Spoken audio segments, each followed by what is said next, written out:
Little Ozair Mohammed is just 1 year old, but has already had a frightening medical experience. Ozair was just crawling on the floor, but he ended up falling back and banging the back of his head on the floor. Very quickly, his parents realized something was wrong. His left side was not functioning at all. His head was tilted to the left, and his hand was actually just shut like this. The parents rushed Ozair to emergency at a nearby hospital. A doctor diagnosed a sprain, and a cast was put on his arm. 2 days later, his condition hadn't improved. And there was still no movement on his left side.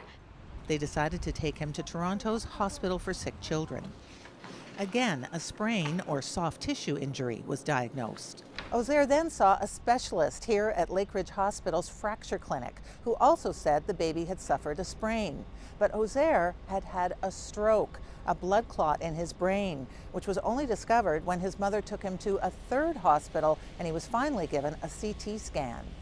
Doctors make mistakes. This emergency room doctor says research shows 10 to 15% of people arriving in an ER will be misdiagnosed. Sometimes an initial incorrect finding sticks. But they're actually inheriting thinking that may not have been correct in the first place. He doesn't know about the doctors in this case, but says overall the pandemic means more mistakes are inevitable. People are working extraordinarily hard.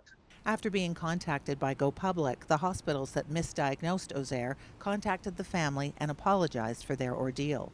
Sick Kids said in a statement that the incidence of pediatric stroke is rare and that they will review the case as a potential teaching opportunity for the divisions of emergency medicine and neurology.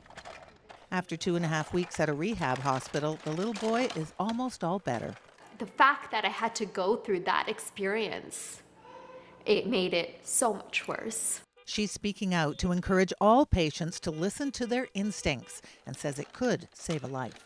Diane Buckner, CBC News, Phelpston, Ontario.